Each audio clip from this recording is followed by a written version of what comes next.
juste pour rappel, en fait, votre résultat en profession libérale, il est déterminé entre vos recettes, entre la différence entre vos recettes et vos dépenses. D'accord? On est en comptabilité d'encaissement, comptabilité de trésorerie.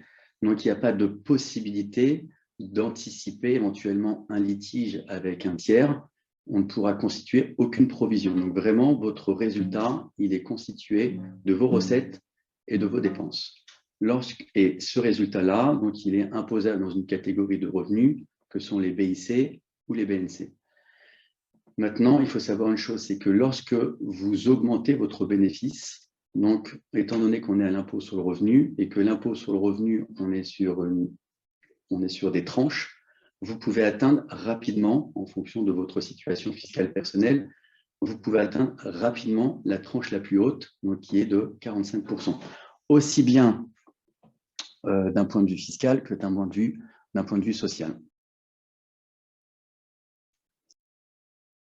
Voilà. Donc, sur le plan social, donc, en tant que professionnel libéral, vous relevez en fait du régime des travailleurs non salariés, du régime des TNS, et idem, en fait, vos cotisations sociales sont calculées en fait sur votre bénéfice. Donc, plus votre bénéfice est élevé, plus vous atteindrez aussi un taux plus élevé en termes de cotisation sociale qui peut atteindre un niveau de 45%. Donc, on voit bien que à partir d'un certain montant, on a une pression sociale et fiscale qui reste assez importante. Par ailleurs, il faut savoir une chose, c'est qu'il peut y avoir des variations de revenus d'une année sur l'autre, et donc du coup, une correction de vos charges sociales, et donc ça fausse un petit peu finalement le calcul de vos impôts d'une année sur l'autre. Donc, on voit bien que le statut de profession libérale est peut-être bien jusqu'à un certain moment. Il est facile au départ, mais il a aussi ses limites. Et peut-être qu'à un moment donné, il faut se poser la question de savoir s'il n'est pas préférable de passer en société. Sur le plan patrimonial, donc comme je vous le disais tout à l'heure, en fait, il y a une absence de distinction entre la rémunération du travail et la rémunération des capitaux investis. Il n'y a pas de rémunération sous forme de capitaux investis, donc pas de dividendes, puisqu'on n'est pas en société, on est en nom propre. Donc forcément, notre revenu du travail, il est soumis à prélèvements sociaux. Et par ailleurs, lorsque vous souhaitez céder votre activité par la suite, soit parce que vous souhaitez la revendre et vous diriger vers une autre activité, soit parce que vous atteignez l'âge de la retraite, il n'y a qu'une seule possibilité, c'est la cession de patientèle, qui fiscalement est coûteuse. D'accord? Et il n'y a pas possibilité de transmettre et de continuer à travailler. Alors que dans le cadre d'une société, on peut transmettre progressivement son activité.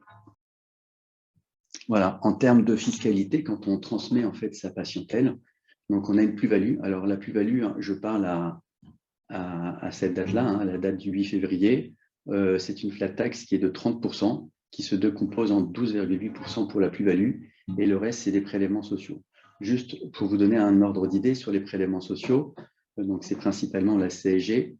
Elle a été inventée dans les années 80 par Michel Rocard à l'époque, qui était ministre sous le gouvernement de Mitterrand. C'était censé être provisoire, et le taux était de 1% à l'époque. Aujourd'hui, on est à 17,2%.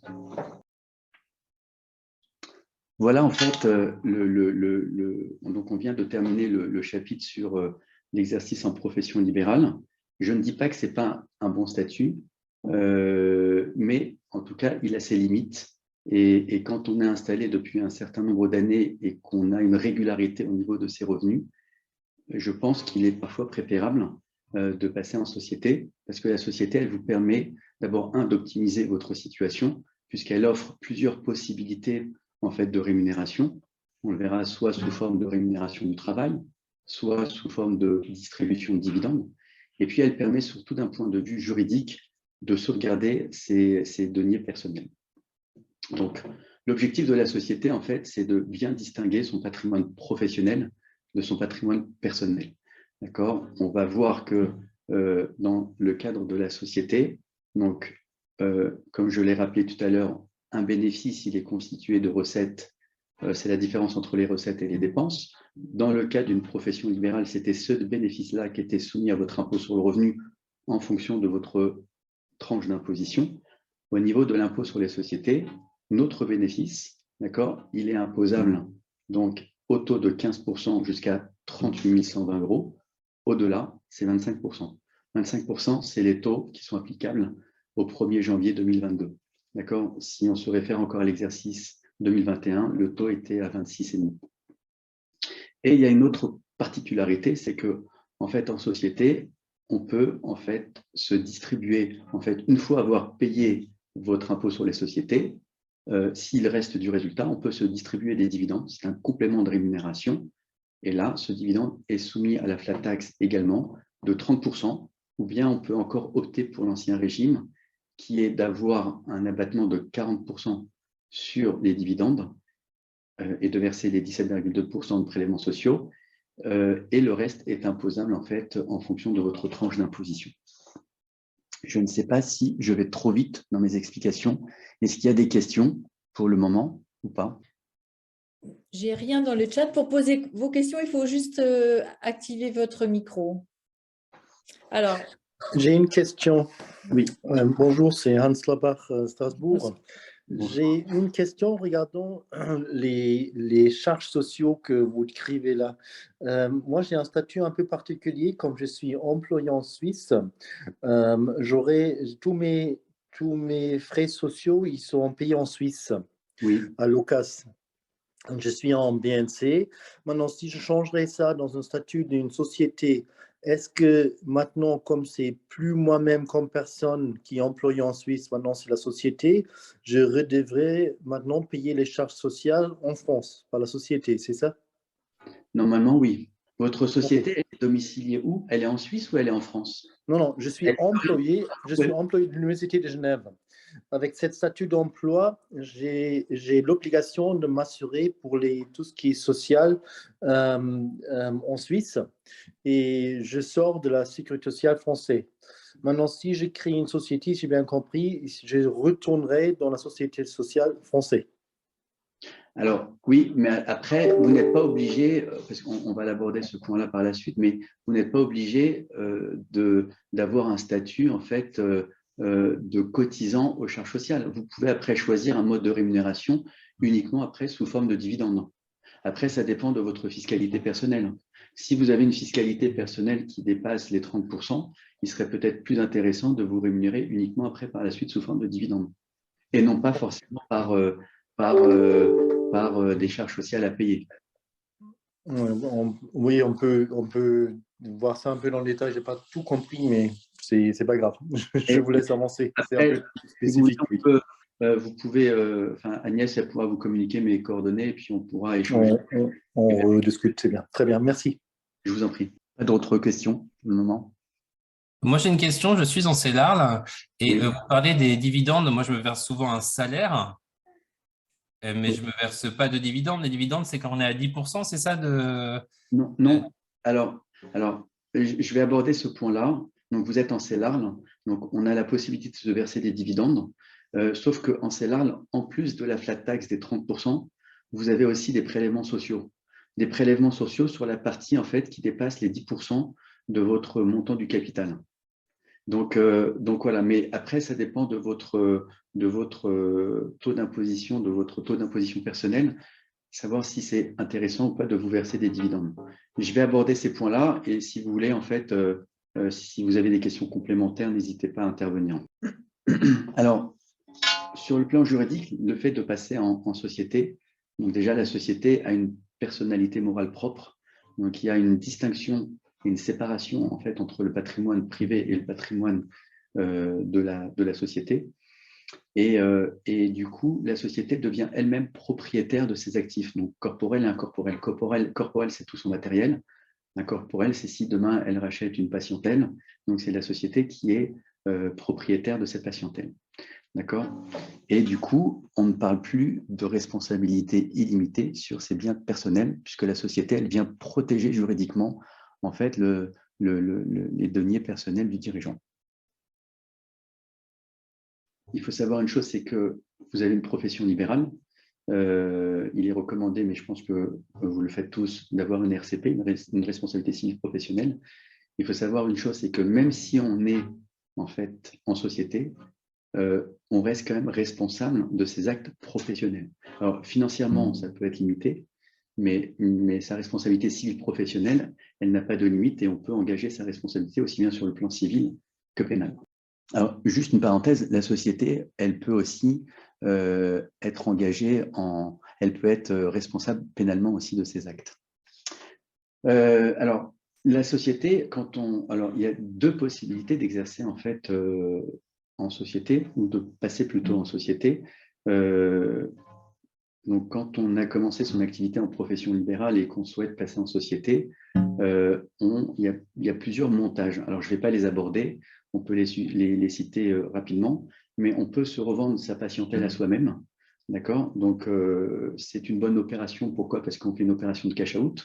On se revend sa patientèle et à titre personnel, on va toucher l'argent du fruit de la revente. Et c'est la société nouvellement constituée qui prendra le crédit, par exemple, et qui remboursera la cession de cette patientèle. Pour vous, c'est un avantage parce que ça vous permet de disposer de cash immédiatement, de faire d'autres investissements à titre personnel, et c'est un moyen aussi de se revendre sa patientèle à un prix plus élevé, parce qu'aujourd'hui, il faut être, aujourd'hui, une patientèle de médecin, elle ne se valorise plus comme auparavant. Il y a quelques années, en fait, elle était valorisée à 100%. Aujourd'hui, on est entre 40 et 60% de son chiffre d'affaires. Et plus on avance dans le temps, moins c'est valorisable. Mais le fait de se revendre à soi-même, on a tout à fait le droit de se revendre sa patientèle à 100% de son chiffre. Si on ne souhaite pas en fait se revendre sa patientèle à soi-même, donc quand on revend cette patientèle, il faut savoir une chose, c'est qu'il y a une plus-value à payer. Si vous ne souhaitez pas payer cette plus-value, on peut alors créer comme cette société et apporter en fait sa patientèle à cette société qui est nouvellement créée, donc par un apport en nature. Et dans cette situation-là, on n'est pas redevable de plus-value. C'est un report d'imposition en fait qui se fait dans le temps. Et autant vous dire que vous ne payerez jamais de plus-value par rapport à cet apport. Mais vous perdez l'avantage de cette opération de cash-out. Maintenant, si vous êtes en création, en démarrage d'activité, vous pouvez directement vous installer en société si vous le souhaitez. Alors, l'exercice de votre profession en société, elle peut se faire sous plusieurs formes. Donc, celles qui sont les plus fréquemment utilisées, c'est les CELARL ou les CELAS, mais elles peuvent aussi s'exercer en société civile professionnelle ou en société en nom collectif. Je ne le recommande pas forcément. Celles qui sont vraiment très intéressantes, c'est la CELARL et la CELAS. Et la mieux d'entre les deux, c'est quand même la CELAS, parce que dans le cas de la CELARL, lorsqu'on se distribue des dividendes, malheureusement, on a, en plus de la flat tax, on a ces cotisations sociales sur cette distribution de dividendes. Maintenant, pour ceux qui seraient en CELARL et qui souhaiteraient passer en CELAS, c'est tout à fait possible. On peut changer de statut à tout moment. Alors, sur le plan juridique, la société elle peut se constituer en fait d'un ou de plusieurs associés. Alors, la société doit être forcément inscrite au Conseil de l'ordre des médecins. Il y a un capital de départ à apporter. Ce capital, il est de 1 € minimum. C'est peu, mais vis-à-vis des banques, ça ne fait pas très sérieux. Donc après, à vous d'apporter une somme un peu plus raisonnable, sachant que cette somme que vous apportez au départ, c'est à vous, ça appartient à la société, donc vous pourrez très bien utiliser cet argent pour exercer votre profession. Et comme je le disais tout à l'heure, c'est que la responsabilité de l'associé, elle est vraiment limitée en fait au montant de ses apports. Donc on ne peut pas demain, en cas d'accumulation, de cumulation de dettes, vous demander de rembourser sur vos deniers personnels. Vous avez vraiment une protection à ce niveau-là. Le capital doit être détenu principalement par des associés qui sont professionnels, donc qui sont inscrits au Conseil de l'ordre. Et après, ça dépend en fait des corporations, mais voilà, vous avez un Conseil de l'ordre qui demande parfois de rajouter des clauses réglementaires selon le métier exercé. Alors, sur le plan fiscal, alors il y a une grande différence. Alors, on peut être en société et continuer en fait à être à l'impôt sur le revenu dans la catégorie des BIC, ou alors la grande nouveauté en fait, c'est d'être à l'IS. Donc, comme je le rappelais tout à l'heure, être à l'IS, donc c'est payer en fin d'année en fait un impôt sur les sociétés. Votre rémunération que vous pourriez être amené à prendre pendant toute la durée de votre exercice, elle est déductible de votre résultat, chose qui n'est pas le cas en fait quand vous exercez en profession libérale. Et autre nouveauté, c'est que vous avez la possibilité de vous verser des dividendes. Donc, on peut soit choisir la rémunération exclusivement, donc vous releverez en fait du statut des travailleurs non salariés, soit vous pouvez décider de vous rémunérer exclusivement sous forme de dividendes, ou alors le mieux parfois, c'est de faire un mix entre les deux, prendre une partie sous forme de rémunération, une partie sous forme de dividendes. Ça permet en fait, en fonction de votre situation bien entendu, de pouvoir optimiser votre situation.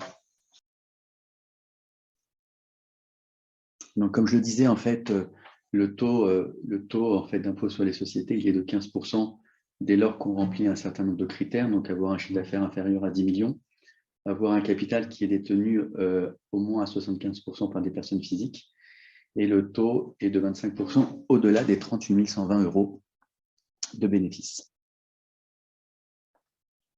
Alors, on peut, donc, comme je vous le disais, donc, se distribuer des dividendes. Donc, une fois qu'on a payé son impôt sur les sociétés et qu'il reste du résultat, alors on peut se distribuer des dividendes. Donc, le taux, il est de 30%, c'est la flat tax, la fameuse flat tax. Et ces dividendes, en fait, vous n'aurez plus à les déclarer après sur votre déclaration d'impôt sur le revenu. C'est la société qui vous paye finalement votre impôt. Donc, ça peut être aussi intéressant lorsqu'on a une pression fiscale qui est assez importante.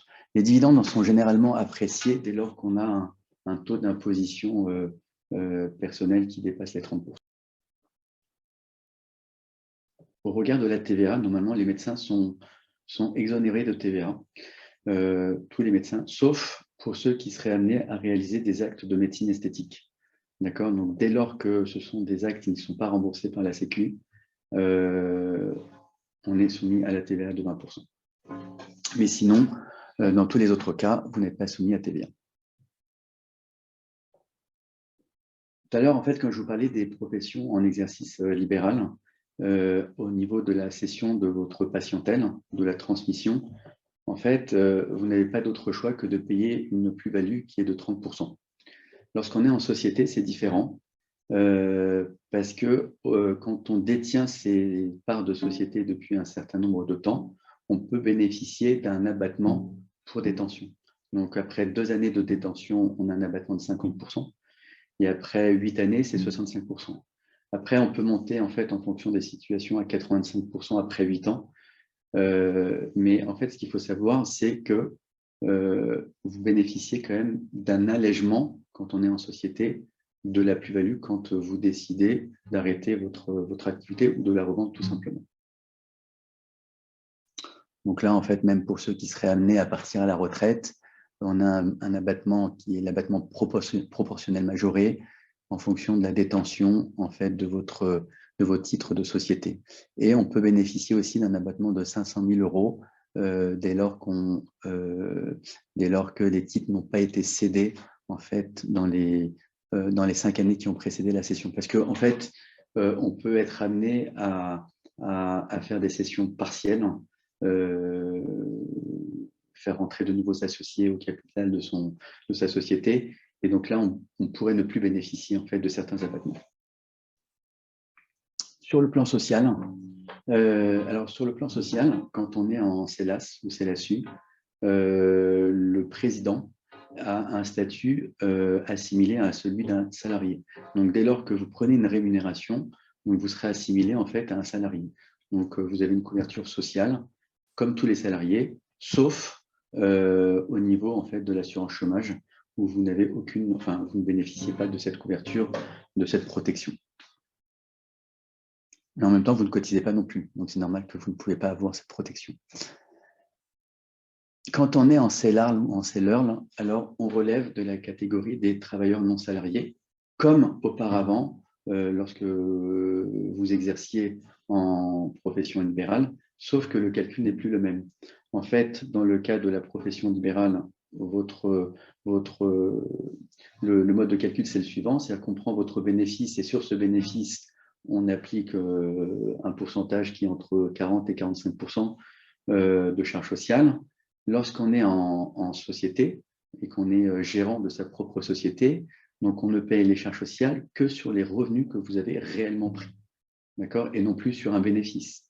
Le bénéfice que vous dégagez en entreprise individuelle, il est un peu faussé parce que d'une année sur l'autre, si vous n'avez pas payé vos charges sociales ou si vous avez eu une variation de résultat, eh ben, on aura un résultat qui sera fictif finalement, alors que là, en fait, vous ne payez vos charges sociales que sur la rémunération réellement prise.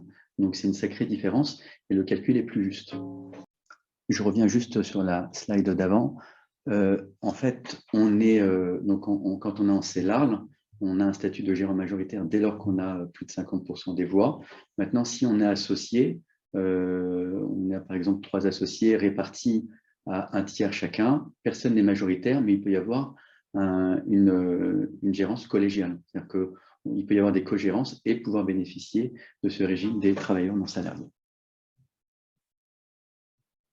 Donc, comme je le disais, en fait, ces prélèvements sociaux peuvent atteindre un pourcentage jusqu'à 45% de la rémunération versée.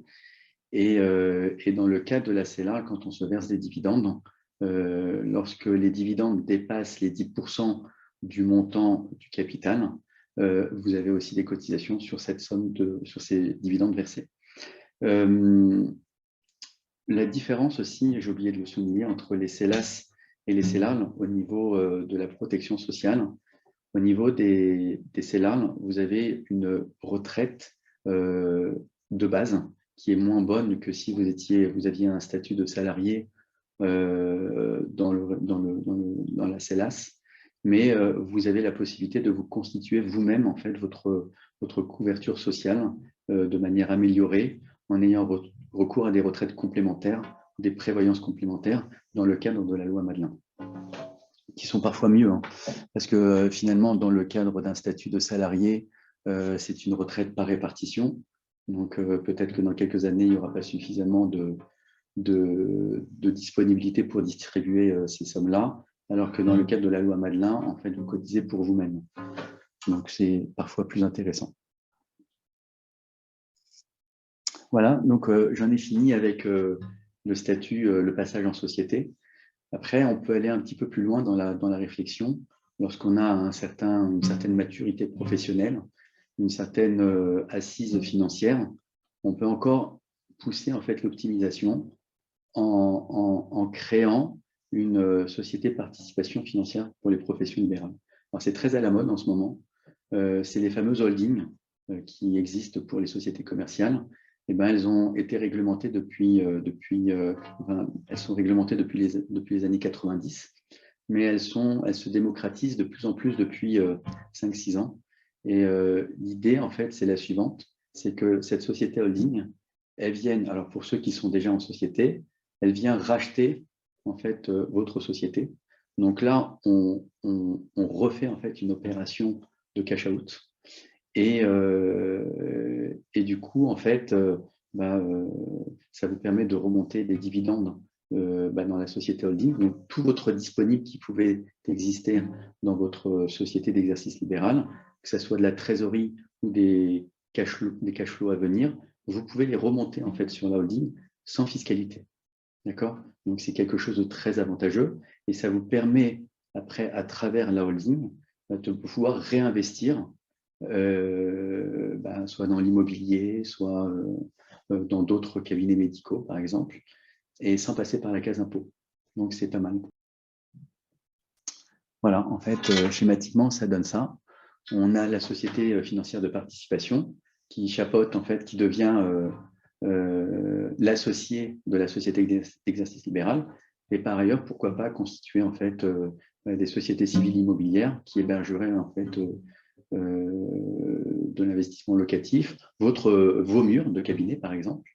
Et voilà. Et donc, de cette manière-là, en fait, on échappe à une certaine fiscalité. Alors, dans le cadre de la holding, il y a deux types de régimes fiscaux pour éviter en fait la fiscalité liée à la remontée des dividendes. Il y a le régime de l'intégration fiscale et il y a le régime MERFI. Dans le cas de du régime de l'intégration fiscale, la holding doit détenir au moins 95% donc des parts de la société d'exercice libéral. D'accord ? On peut remonter les dividendes.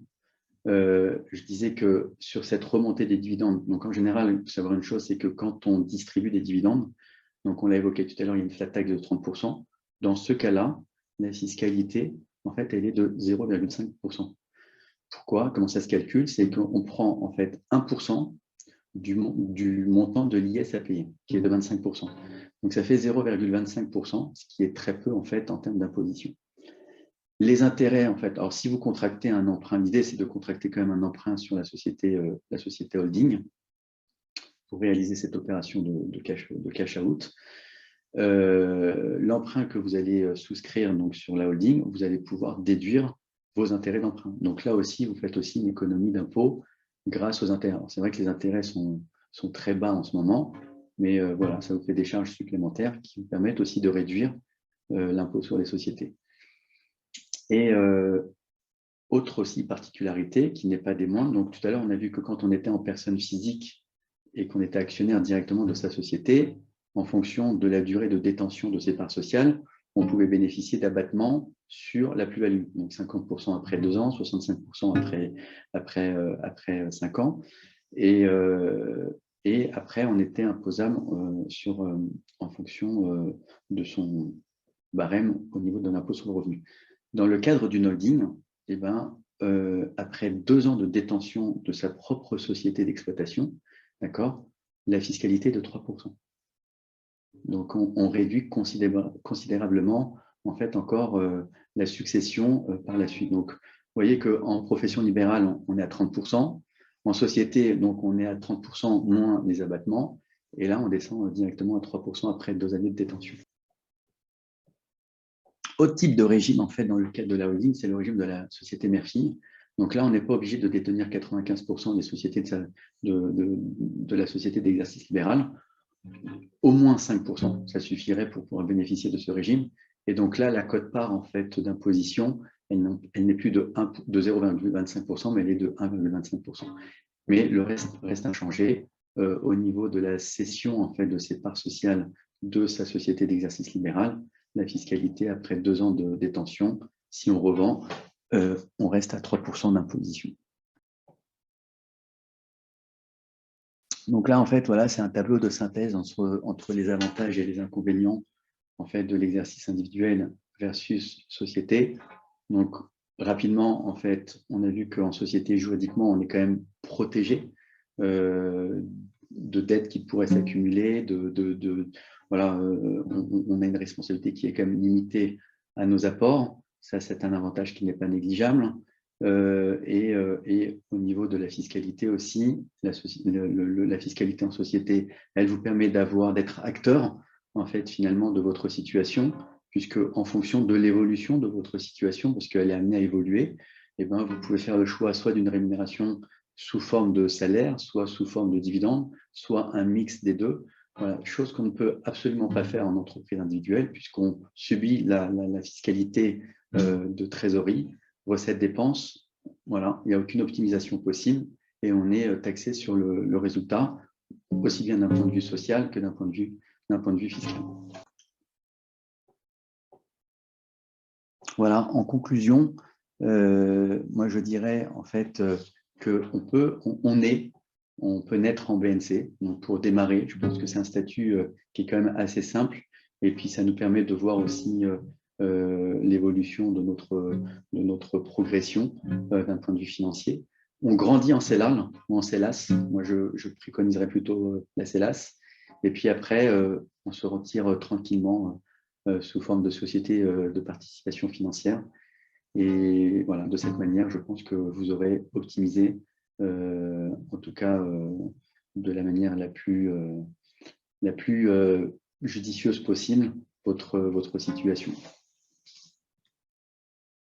Voilà, moi j'en ai terminé pour ma présentation Est-ce que vous avez des questions? N'hésitez pas pour les questions, soit dans le chat, soit en débloquant votre micro.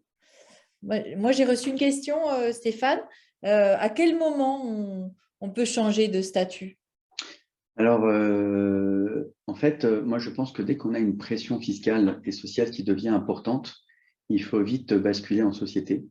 Et donc, la société, elle va déjà va permettre d'optimiser déjà, de réduire en fait la pression fiscale et sociale. Et après, par la suite, si on est par ailleurs investisseur, voilà, si on a du cash de disponible et qu'on ne souhaite pas forcément être taxé sur le cash que l'on dégage par son activité professionnelle, c'est de constituer cette fameuse holding qui va réduire, mais de manière assez conséquente, la pression fiscale. Et pouvoir, en fait, finalement, s'enrichir en investissant sans ponction fiscale. Donc, pour répondre à la question, dès qu'on sent qu'on a une activité qui devient constante, en progression, et qu'on atteint les limites, en fait, à titre individuel d'une fiscalité avec un taux d'imposition qui est entre 35 et 45%, il faut passer rapidement en société. Et puis, l'avantage de passer en société aussi, on fait cette fameuse opération de cash out, qui est quand même intéressante parce que se dégager ce cash peut permettre, je ne sais pas si vous êtes propriétaire de votre habitation principale, et peut-être de rembourser par anticipation avec le cash que vous aurez dégagé ce crédit-là, qui va vous permettre finalement d'avoir soit plus de remboursement, ou soit diminuer vos mensualités, et du coup moins ponctionner sur la société, donc du coup réduire votre fiscalité, réduire les charges sociales. Vous voyez, en fait, on arrive toujours dans une situation l'idée de la société, c'est vraiment d'optimiser et de réduire à chaque fois sa pression sociale et fiscale. Une question, j'ai 61 ans, est-ce que c'est possible de passer en CELAS ou est-ce trop tard par rapport à une retraite? Alors, non, il n'est jamais trop tard. Maintenant, après, est-ce que c'est une personne qui a l'intention d'exercer encore plusieurs années, ou dans les 3-4 ans, elle souhaite s'arrêter? Je n'ai pas la réponse. Je pense que c'est quelqu'un qui veut continuer. D'accord. Non, il n'est pas trop tard et je pense que c'est quand même plus confortable j'aurais tendance à dire peut-être pour les 10 années à venir, déjà de faire une opération cash out, c'est intéressant, même à 61 ans. Et d'autant que les banques aujourd'hui, elles prêtent jusqu'à l'âge de 75 ans, donc il faut en profiter, les taux de crédit sont quand même assez bas. Ça vous permet d'avoir du cash disponible et d'optimiser peut-être votre fiscalité personnelle, peut-être en prenant moins de rémunération ou en se rémunérant après par la suite que par des dividendes. Voilà. Mais ça reste encore intéressant à 61 ans. Mais après, on peut faire une étude pour voir si ça vaut vraiment le coup. Est-ce qu'on change de statut suivant le nombre d'employés que l'on a dans son cabinet? Non, non. Le nombre d'employés ne rentre pas en considération. C'est vraiment en fait la position du dirigeant qui prime et les salariés ne rentrent pas du tout en ligne de compte. Pouvez-vous expliquer la rémunération par dividende? Alors, les dividendes, en fait, se distribuent donc, dès lors qu'on a encore du résultat après avoir payé l'impôt sur les sociétés. Alors, le résultat, il se forme de quelle manière? C'est l'ensemble de vos recettes moins les dépenses. D'accord? Il y a un résultat. Ce résultat, il est imposable à l'impôt sur les sociétés, donc soit au taux de 15% jusqu'à 38 000 euros, soit au-delà 25%. Et sur le net qui reste, après avoir payé cet impôt sur les sociétés, on peut se rémunérer sous forme de dividendes. D'accord? Et ces dividendes, donc en fonction qu'on soit en CELA ou en CELAS, donc de toute façon, ils ont une taxation de 30% de flat tax, et après, un complément de charge sociale si on est en CELA. Dans le résultat, on peut ne pas faire le choix de se rémunérer sous forme de salaire, d'accord, pour laisser plus de résultats et se laisser la possibilité d'avoir plus de dividendes de disponibles. C'est aussi une possibilité. Est-ce que vous faites des journées d'animation ou de formation pour tout ce qui est statut de cabinet? Oui, on en a prévu une, Agnès. Je ne connais pas la date, mais je crois que c'était au mois d'avril, non? 23 mars de mémoire, oui. 23 mars, pardon. Voilà. Donc oui, il y en a une de prévue. Alors, en projet, c'était ça, c'était d'organiser une journée de formation dédiée aux médecins avec le cabinet Affitech et avec l'animation de Stéphane pour justement vous expliquer tout ce qui est statut de cabinet médical. Et on voulait aussi également développer justement les contrats de vos équipes, les statuts CDD, CDI, etc. Donc, je crois qu'il y a des budgets qui sont prévus pour ça dans les OPCO, ou sinon, ça passe en charge. Voilà, je pense que tu peux faire un point là-dessus. Oui, Et en fait, arrêter de partager ton écran, comme ça, on te verra mieux. oui. Alors, il y a effectivement en fait la possibilité de, il y a la possibilité de bénéficier en fait d'une prise en charge. Alors, si on a un statut de salarié au sein de sa société, ou bien si on a un statut de professionnel libéral ou de travailleur non salarié au sein d'une société, il y a le FIFPL en fait qui prend une partie des formations, qui prend en charge une partie des formations. Les budgets, alors, je crois que c'est aux alentours de 900 000 euros. Et si on a un statut de salarié, donc en fonction des OPCO, je crois que pour les médecins, c'est Acte-Alliance, l'enveloppe est un peu meilleure, puisqu'on peut monter jusqu'à 2 000 ou 3 000 euros de prise en charge pour les formations. Maintenant, ceci dit, si vous n'arrivez pas à avoir un budget qui puisse vous satisfaire, comme le rappelait Agnès, ça rentre en compte dans vos dépenses et ça peut être pris en charge par la société. Donc, c'est une dépense qui viendra en moins de votre résultat. Donc, je vais vous envoyer un programme de formation. Et en effet, on avait bloqué le 23 mars en présentiel ou distanciel suivant le contexte Covid. Après, voilà, vous connaissez, en fait, voilà, vous avez mes coordonnées, vous pouvez me joindre. Agnès, elle peut vous communiquer mon adresse mail, ou vous pouvez me rejoindre sur les réseaux sociaux. Je suis sur LinkedIn. Si vous avez des questions, je pourrais répondre de manière plus précise à vos questions. Est-ce que vous avez d'autres questions? Apparemment, non. Donc, il est 20h55. On est dans notre timing. Je vous remercie de votre participation. Merci beaucoup, Stéphane, je crois que c'est une vraie valeur ajoutée de partager ça avec quelqu'un qui connaît bien et qui connaît bien en plus la médecine esthétique. Je remercie tous les participants. C'était une première. J'espère que ça vous a apporté. Et n'hésitez pas à me faire votre retour par mail ou via les commerciaux que l'on connaît tous. Je vous souhaite une excellente fin de soirée et à très bientôt. Merci à tous. Bonne soirée. Merci.